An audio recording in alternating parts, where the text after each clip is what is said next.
Hello dear student, কেমন আছো? I hope প্রত্যেকে শুধু ভালো না, ভীষণ ভালো আছো। স্ক্রিনের ওপর একটা প্রশ্ন দেখা যাচ্ছে, তাই না? প্রশ্নটা কি বলেছে দেখো। প্রশ্নটা বলেছে an isosceles triangle MNP is inscribed in a circle.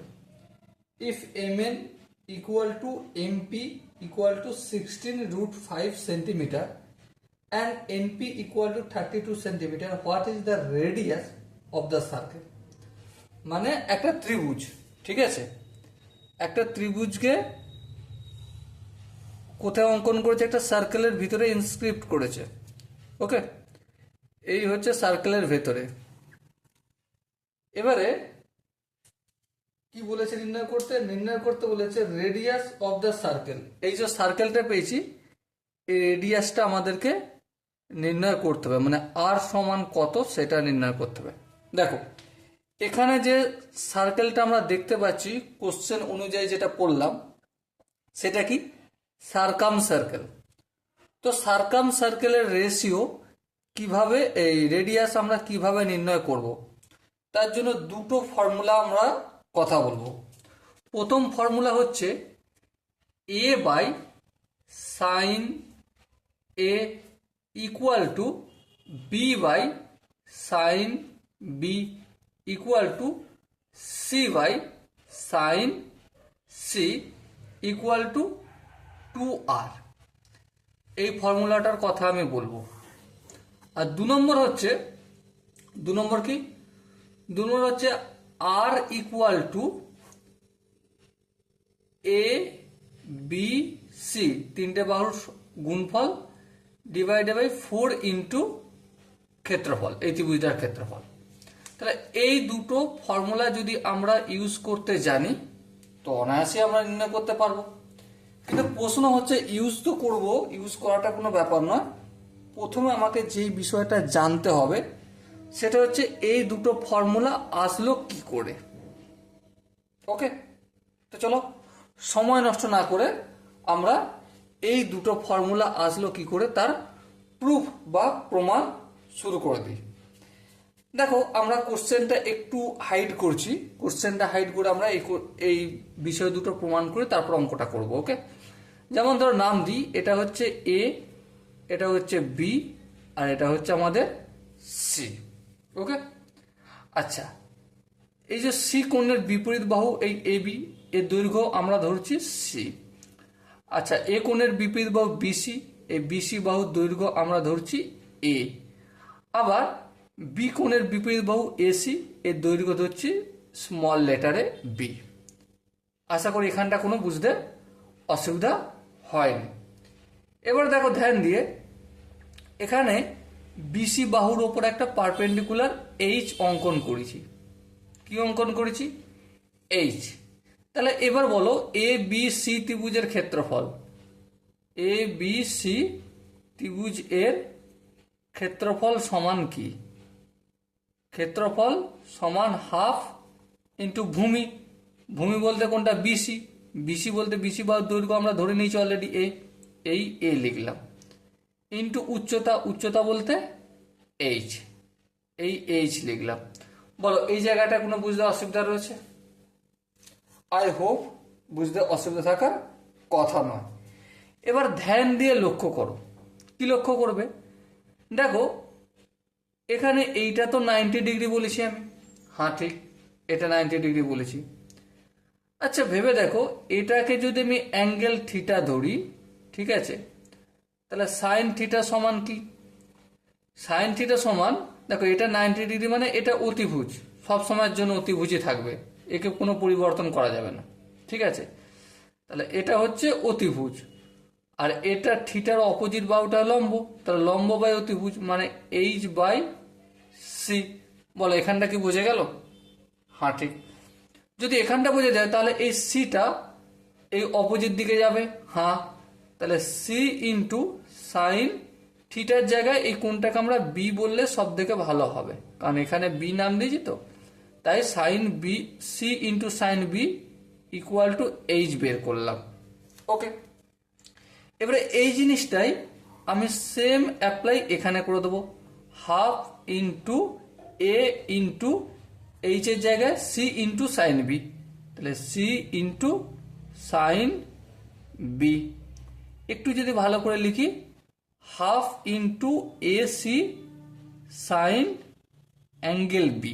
AC বলতে বাহুগুলোর দৈর্ঘ্য আর অ্যাঙ্গেলটা বলতে কোণটার মান। ওকে, একইভাবে আমরা আরো কি কি জিনিস বের করতে পারি, half into A B sine C বের করতে পারি।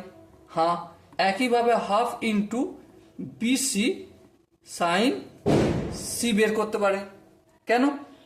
এই তিনটেই হচ্ছে এবিসি ত্রিভুজের ক্ষেত্রফল। এবারে আমি একটা তোমাদের দেখালাম, এটা এই কোণটা ধরে, এই বি কোণটা ধরে। এবার তোমার ইচ্ছা, তুমি সি কোণটা ধরেও করতে পারো, আবার এই এ কোণটা ধরেও করতে পারো, তখন এইচটা ঘুরিয়ে দিতে হবে। ঠিক আছে, তাহলে half into AC into sine B, half into A B into sine C, half into BC into sine C. কিভাবে আসলো আই হোপ তোমরা প্রত্যেকে বুঝতে পেরেছ। এবারে এই তিনটে একে অপরের সঙ্গে ইকুয়াল, সমান। কেন? কারণ একটা কথা বলো, তুমি এ বি সি যখন এই কোণটার সাপেক্ষে বলছো এবিসি ত্রিভুজের ক্ষেত্রফল এই বি কোণের সাপেক্ষে, তখন ক্ষেত্রফল কি হচ্ছে, half into AC sine B. আচ্ছা, যখন সি কোণের সাপেক্ষে বলছো তখন কি হচ্ছে ক্ষেত্রফল, তখন হচ্ছে half into A B sine C হয়ে যাচ্ছে। ওকে, আচ্ছা নাম দিয়ে দিই, এখানে বাহুটার নাম এ, এখানে বাহুটার নাম বি, আর এর সামনে বাহুটার নাম হচ্ছে সি, স্মল লেটারে। ঠিক আছে, আবার যখন এই এ কোণের সাপেক্ষে বলছো তখন ক্ষেত্রফল হচ্ছে half into A B sign, আরে এ বি কেন, হাফ ইন্টু সাইন এ কোণের সাপেক্ষে বলছি তো, তাহলে সাইন এ, আর এখানে হবে বিসি। ঠিক আছে, তো একটা কথা বলি, ত্রিভুজটা তো এটাই রয়ে যাচ্ছে আমাদের। হ্যাঁ ঠিক, তাহলে এই ত্রিভুজের ক্ষেত্রফল আমরা তিন ভাবে দেখাচ্ছি, কিন্তু ক্ষেত্রফল তো ইকুয়াল হবে, তাহলে আমরা সমান লিখতে পারি কি? হ্যাঁ লিখতে পারি। এবার আমরা সমানের একটা কাজ করতে পারি, এখানে হাফ, এখানে হাফ, এখানে হাফ ফুটিয়ে দিলাম, তাহলে কি পড়ে দিল, AC into sine B equal to A B into sine C equal to BC sine A. বলো এই জায়গাটা কি কোনো অসুবিধা রয়েছে? আই হোপ অসুবিধা থাকার কথা নয়। এবার দেখো একটা কাজ করি, সবগুলোকে আমি এবিসি দ্বারা ভাগ করি, কোনো অসুবিধা নাই, করে দাও এবিসি দ্বারা ভাগ। তাহলে এখানে বিসি আর এখানে বিসি কাটবে, এখানে এবি, এখানে এবি কাটবে, এখানে এসি আর এখানে এসি কাটবে, তাহলে কি বেঁচে থাকবে, sine B by B equal to sine C, এখানে রেখা সি, আর এখানে sine A equal to A. বলো এই জায়গাটা কি কোনো বুঝতে অসুবিধা রয়েছে? আই হোপ বুঝতে অসুবিধা থাকার কথা নয়। এবার দেখো হরটাকে আমি এখানে লব করলাম, হ্যাঁ ঠিক, তাহলে এখানটাও আমাকে সেম করতে হবে, সাইন সি, এটাকেও আমাকে কি করতে হবে, এ বাই সাইন এ করতে হবে। হ্যাঁ ঠিক, এবার দেখো প্রমাণ করার কথা ছিল কি আমাদের, A by sine A equal to B by sine B equal to C by sine C equal to 2r প্রমাণ করার কথা ছিল। এখন আমরা 2r পর্যন্ত যেতে পারিনি, চলো তার জন্য একটু কাজ করে নিই। এখানে আবার একবার ড্রয়িং করব, এই বৃত্ত অঙ্কন করলাম, হ্যাঁ এখানে এই আমাদের ত্রিভুজটা অঙ্কন করলাম, হ্যাঁ ঠিক, নাম দিয়ে দিই এ বি সি। আচ্ছা এখানে এই ছিল, হ্যাঁ এখানে দেখো এই বাহুটাকে আমি একটু বর্ধন করলাম, বাড়ালাম। ঠিক আছে, এই বাহুটাকে যদি আমি বাড়াই তাহলে দেখো এখানটা আমি নাম দিলাম ডি, এডি আমাদের কি হয়ে গেল, এডি আমাদের 2r হয়ে গেল, ব্যাসার্ধ হয়ে গেল। হ্যাঁ ঠিক, এবার ধ্যান দিয়ে লক্ষ্য করো, এই সরি ব্যাসার্ধ বলছি, ব্যাস হয়ে গেল। এবার দেখো ডি এর সঙ্গে আমি সি কে জুড়ে দিলাম, হ্যাঁ ঠিক জুড়ে দিলাম। এবার বলো এই যে ত্রিভুজটা উৎপন্ন করেছে, ঠিক আছে, এ সি ডি, এই ত্রিভুজের এই পুরো সি কোণটা কত ডিগ্রি হবে? অবভিয়াসলি 90 ডিগ্রি হবে, কারণ এটা অর্ধবৃত্তস্থ কোণ, ঠিক আছে। আবার আরেকটা জিনিস লক্ষ্য করো, এখানে এই যে বি কোণটার পরিমাণ আর এই ডি কোণটার পরিমাণ কি ইকুয়াল হবে? হ্যাঁ হবে। কেন? কারণ দেখো, এসি হচ্ছে আমাদের বৃত্তের জ্যা, ঠিক, এসি হচ্ছে বৃত্তের জ্যা, বৃত্তের একই পাশে অবস্থিত এই বি কোণটা আর এই ডি কোণটা। আর বৃত্তের একই পাশে বলতে এই এসি জ্যায়ের একই পাশে অবস্থিত, প্রথম কথা। আর দ্বিতীয়ত, দুটোই হচ্ছে এই বৃত্তটার পরিধির সঙ্গে রয়েছে বি, আর এটা ডি রয়েছে, তাহলে এই দুটো কোণ আমরা ইকুয়াল বলতেই পারি। ওকে, তাহলে angle B equal to angle D. কেন হলো নিশ্চয় বোঝা গেছে, কারণ এসি জ্যার একই পাশে অবস্থিত পরিদস্থ কোণগুলো পরস্পর সমান হয়, ঠিক আছে। তাহলে angle B equal to angle D বললাম। কেন বললাম আই হোপ বোঝা গেছে। এবার দেখো, এই যে সি কোণটা একটু আগে আমি 90 ডিগ্রি বললাম, কারণ এ ডি সি এই যে ত্রিভুজটা, এদের মধ্যে এডিটা হচ্ছে কি, এদিটা হচ্ছে আমাদের ব্যাস, এদিটা ব্যাস বা 2r। এবারে যখনই এডি ব্যাস হয়ে যাচ্ছে তখনই সি কোণটা কোন কোন পরিদৃষ্ট কোণ, তাহলে এটা 180 ডিগ্রি হলে এটা অবশ্যই 90 ডিগ্রি হবে। এবার 90 ডিগ্রি যদি হয় এই সি কোণটা, তাহলে এর বিপরীত যে বাহুটা রয়েছে মানে এডি, যেটাকে আমরা 2r বলছি, এটা কি, এটা আমাদের অতিভুজ।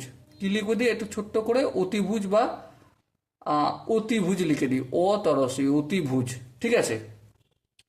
এবার দেখো, অতিভুজ এই ডি কোণটার সাপেক্ষে আমরা সাপোজ আমরা যদি সাইন ডি বলি, ঠিক আছে, সাইন ডি, সাইন মানে সুভাষবাবুর লম্ব অতি, লম্ব বাই অতিভুজ, লম্ব বলতে এটা এসিটা, হ্যাঁ ঠিক, এসি বাই অতিভুজ বলতে এডি, এডি বলতে 2r, এই 2r লিখলাম।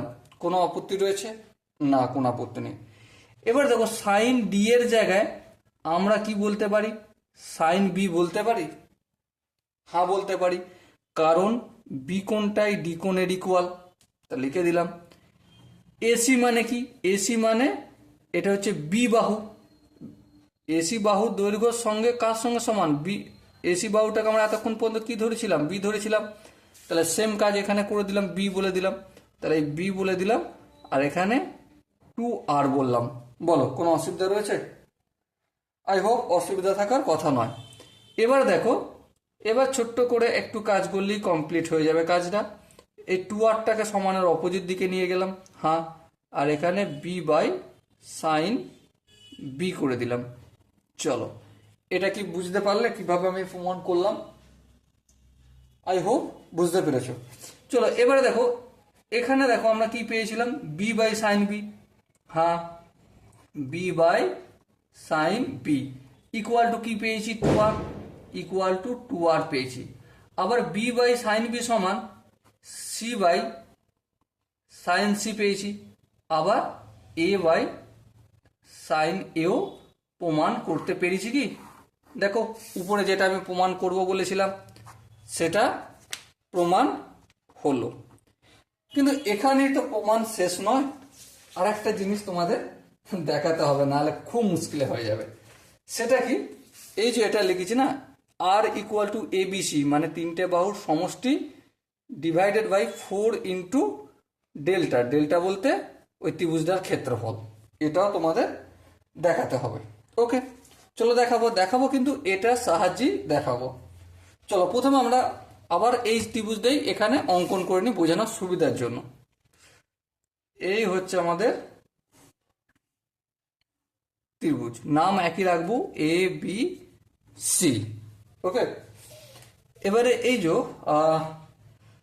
দেখো, এ কোণের বিপরীত বাহুটার নাম দিচ্ছি এ বাহু, বি কোণের বিপরীত বাহুটার নাম বি বাহু, আর সি কোণের বিপরীত বাহুটার নাম সি। এরকমই আগেও দিয়েছিলাম, এখনো দিলাম। এবারে এখানটা লক্ষ্য করো, এ থেকে এই ডি পর্যন্ত লম্ব অঙ্কন করলাম। কি করলাম? লম্ব অঙ্কন করলাম। তাহলে এই এ বি সি ত্রিভুজের ক্ষেত্রফল সমান কি? ত্রিভুজ এ বি সি এর ক্ষেত্রফল বা ডেল্টা সমান কি? হাফ ভূমি, হাফ অফ ভূমি, ভূমি বলতে এই বিসি, বিসি বলতে এ বাহু, এই এ ইন্টু উচ্চতা মানে এইচ, এই আমি এইচ লিখলাম। বলো কোনো অসুবিধা রয়েছে? আই হোপ কারো অসুবিধা থাকার কথা নয়। এবার দেখো এটাও 90 ডিগ্রি, এটাও 90 ডিগ্রি। হ্যাঁ ঠিক। আচ্ছা আমি যদি এই কোণটার সাপেক্ষে গল্প করি, এই কোণটার নাম হচ্ছে সি, যদি সাইন সি সমান বলি, সাইন সি ইকুয়াল টু কি পাবো? সাইন সি মানে এই কোণটার সাথে এটা 90 ডিগ্রি, মানে এটা তো সব সময় অতিভুজ। হ্যাঁ, আর এই এই যে কোণটার সাপেক্ষে আলোচনা করছি তার বিপরীত বাহুটা হয় আমার লম্ব। হ্যাঁ ঠিক। তার মানে এইচটা হলো লম্ব, লম্ব মানে এইচ, আর লম্ব বাই অতিভুজ, অতিভুজ মানে এখানে বি। বলো কোনো অসুবিধা রয়েছে? আই হোপ অসুবিধা থাকার কথা না। এবার এই বিটাকে যদি এদিকে পাঠাই, তাহলে B into sine C equal to H পেলাম। হ্যাঁ ঠিক। তাহলে একইভাবে এবিসি ত্রিভুজের ক্ষেত্রফল যে আমরা half into A into H করেছিলাম, এর জায়গায় আমি half into A into H এর জায়গায় কি লিখতে পারি? B sine C. হ্যাঁ, বি সাইন সি লিখতে পারি। হ্যাঁ লিখলাম, কোনো আপত্তি নেই। আচ্ছা এবারে একটা কথা বলো, কথাটা কি? কথাটা হচ্ছে এটাই যে এই যে হাফ আছে থাকলো, আচ্ছা এখানটায় আমি ডেল্টা লিখে দিই। ঠিক আছে, ডেল্টা বলতে এবিসি ত্রিভুজের ক্ষেত্রফল। ঠিক আছে, ডেল্টা, এই ডেল্টা। এবার একটা জিনিস ভালো করে বিচার করো। কি বিচার করবে? এ বি, এই এ বি লিখলাম ইন্টু সাইন সি। এখানে যাও তো, এখানে কি শিখেছি? 2r into 2r equal to C by sine C. হ্যাঁ, তাহলে 2r equal to C by sine C যদি লিখি, তোমার কি কারো কোনো আপত্তি রয়েছে? আই হোপ আপত্তি নেই। এবারে সাইন সিটাকে যদি অপোজিট দিকে নিয়ে যাই, তাহলে কি হয়ে যাবে? Sine C equal to C by 2r। বলো এখানেও কি কারো কোনো আপত্তি আছে? আই হোপ আপত্তি থাকার কথা না। এবার সাইন সিটাকে যদি এখানে পুট করি, তাহলে কি পাবো? তাহলে এ বি সাইন সি এর জায়গায় কি লিখবো? এটা লিখবো সি বাই 2r। হ্যাঁ, সি বাই 2r লিখলাম। এই সাইন সি এর জায়গায় সি বাই 2r লিখলাম, এখান থেকে পেয়েছি আমরা। এবার ধ্যান দিয়ে দেখো, delta equal to A B C, A B C 2 দুগুণে 4, তাহলে 4r। তাহলে ক্ষেত্রফল equal to A B C by 4r। কি করে হলো? তোমাদের কি প্রতিটা স্টেপ বাই স্টেপ প্রমাণ করতে পেরেছি বা বোঝাতে পেরেছি আমি? তাহলে এটাও প্রমাণ হয়ে গেল, আর এটাও প্রমাণ হয়ে গেল আমাদের। আশা করি তোমাদের প্রতিজনের সাবকনসিয়াস মাইন্ডের মধ্যে এই ফর্মুলা দুটো থাকবে, যে A by sine A equal to B by sine B equal to C by sine C equal to 2r, আর এটা হচ্ছে delta equal to ABC by 4r। Okay, এবারে আমরা কোশ্চেন নিয়ে ডিসকাস করব। ঠিক আছে, এবারে আমরা কোশ্চেন নিয়ে ডিসকাস করব। বাট কোশ্চেন তো ডিসকাস করা যাবে, কিন্তু তার আগে আমাদের কোশ্চেনটা কি বলেছে আর একবার একটু ছোট্ট করে পড়ে নিই। কি বলেছিল? যে একটা ত্রিভুজ, আইসোস্কেল ট্রায়াঙ্গেল। ঠিক আছে, এই আইসোস্কেল ট্রায়াঙ্গেলটাকে ইনস্ক্রিপ্ট করেছে ইন এ সার্কেল, একটা সার্কেলের ভিতরে ইনস্ক্রিপ্ট করেছে। তাহলে এই সার্কেলের ভেতরে বেস করলো, নাম দিয়ে দিই। কি নাম দিয়েছে এখানে দেখো? M N P, M N P base. আর কি বলেছে এখানে? এখানে বলেছে যে M N equal to M P, তাই তো? না, হ্যাঁ, এম পি ইকুয়াল টু কত বলেছে? 16√5। ওকে, আর এনপি সমান কি বলেছে? এনপি সমান বলেছে আমার 32 সেন্টিমিটার। বেশ, 32 সেন্টিমিটার। তাহলে নির্ণয় করতে হবে কি আমার? নির্ণয় করতে হবে 4RA, শুধু আরটা আমার নির্ণয় করতে হবে, রেডিয়াস নির্ণয় করতে হবে। দেখো আমরা সূত্র কি জানি? ডেল্টা ইকুয়াল টু কি জানি এ বি সি মানে তিনটে বাহুর গুণফল ডিভাইডেড বাই 4r, এই ফর্মুলাটা ইউজ করবো এখানে। ঠিক আছে, চলো তার জন্য আমরা অন্য একটা পেজ নিয়ে নিচ্ছি। দেখো এই পেজটা আমরা হেল্প নিলাম। ঠিক আছে, এবার দেখো এবিসি বলতে, এখানে এবিসি বলতে তিনটে বাহুর গুণফল। হ্যাঁ, তিনটে বাহুর গুণফল মানে কি 16√5 ইন্টু 2 কেন, হ্যাঁ 16√5 ইন্টু 16√5 দুটো বাহু হলো, আর একটা হচ্ছে 32। কমপ্লিট হয়ে গেল। এটা গুণ আমি করছি না, পরে করব, দেখা যাবে। ঠিক আছে, আচ্ছা এবারে একটা জিনিস বলো, ডেল্টা ক্ষেত্রফল, এই ত্রিভুজের ক্ষেত্রফলটা যদি নির্ণয় করি, এই বাহু আঁকলাম 90 ডিগ্রি। হ্যাঁ, ক্ষেত্রফলের সূত্র কি? ক্ষেত্রফলের সূত্র হাফ ইন্টু ভূমি, ভূমি বলতে এনপি, এনপি এর দৈর্ঘ্য কত 32, এই 32 লিখলাম, ইন্টু হাইট, হাইট বলতে এই এইচ। এবারে এই এইচটা নির্ণয় করতে গেলে এখানে যেহেতু 90 ডিগ্রি, সেহেতু কি পাবো আমরা? অতিভুজের স্কোয়ার ইকুয়াল টু লম্ব স্কোয়ার প্লাস ভূমি স্কোয়ার। এবারে ভূমি বলতে এই এখানটা পুরোটা 32, তাহলে এদিকটা কত হবে 16 আর এদিকটা 16 হবে। হ্যাঁ, এবারে এইচ সমান কি পাবো আমরা? এইটা সমান পাবো কি বলে, আচ্ছা এখানে একটু করে নিই, অতিভুজের স্কোয়ার মানে 16√5 এর স্কোয়ার, অতিভুজের স্কোয়ার ইকুয়াল টু লম্ব স্কোয়ার, লম্ব বলতে এখানে এইচ, এইচ স্কোয়ার প্লাস ভূমি স্কোয়ার, ভূমি বলতে 16 স্কোয়ার পাবো। হ্যাঁ ঠিক, তাহলে এখানে এই 16টা অপোজিট দিকে নিয়ে গেলে কি পাবো? অপোজিট দিকে নিয়ে গেলে 16√5 তার whole square plus, sorry minus, এটা প্লাস আছে মাইনাস হবে 16 square equal to H square. এবারে এটা একটু কাজ করতে হবে, A square minus B square সূত্র পড়ে গেছে, তাহলে এই A plus B into A minus B equal to H square. Okay, so এখানেই আমরা রেখে দিচ্ছি। আচ্ছা, তাহলে এবারে আমরা কি করেছিলাম? এই এম এন পি ত্রিভুজের ক্ষেত্রফল হাফ করেছিলাম। হ্যাঁ, ইন্টু ভূমি, ভূমি বলতে 16 16 32, ইন্টু হাইট, হাইট বলতে এইচ, এখানে এইচ স্কোয়ার পেয়েছি, আন্ডার রুট অফ এটা পেয়েছি। আচ্ছা চলো একটু কাজ করি। কি কাজ? একটু কাজ করি, এটা ক্যালকুলেশনটা করে নিই, নাহলে করতে অসুবিধা হবে। তাহলে ক্যালকুলেশন যদি করতে হয় 16 ইন্টু 16, আর এখানে √5 স্কোয়ার মানে শুধু 5 হবে, আর এখানে 16 into 16 equal to H square. এই দুটো 16, এই দুটো 16, তাহলে এই 16 ইন্টু 16 করলাম, কমন নিয়ে নিয়েছি 5, আর এখানে কিছু নেই মানে 1, তাহলে 5 minus 1 equal to H square. দেখো এখানে দুটো 16 গুণ আছে, হ্যাঁ, আর এখানে 5 আর 1 বিয়োগ করলে কত 4 হয়, ইকুয়াল টু এইচ স্কোয়ার। তাহলে এইচ সমান কত? স্কোয়ারটা যদি অপোজিট রুট হবে, রুটের ভেতরে 16 ইন্টু 16 ইন্টু 4, 4 মানে 2 গুণিতক 2। তাহলে দেখো এই একটা 16, একটা 16 কটা হবে? একটা 16 বের হবে রুট থেকে, আর এই একটা 2, একটা 2 কটা বের হবে? 2 হবে। তাহলে 16 দুগুণে কত হবে? 32 হয়ে যাবে এইচ এর মান। ওকে, তো চলো আমরা এখানে দেখো ফের 32 লিখে দিলাম, 2 আর এই 16 গুণ করলাম, 16 দুগুণ 32। সো আলটিমেট আমরা কি পেলাম? Delta equal to 16 into 32। এবারে আমাদের ফর্মুলা কি ছিল? Delta equal to A B C divided by 4r, এটাই তো ফর্মুলা ছিল।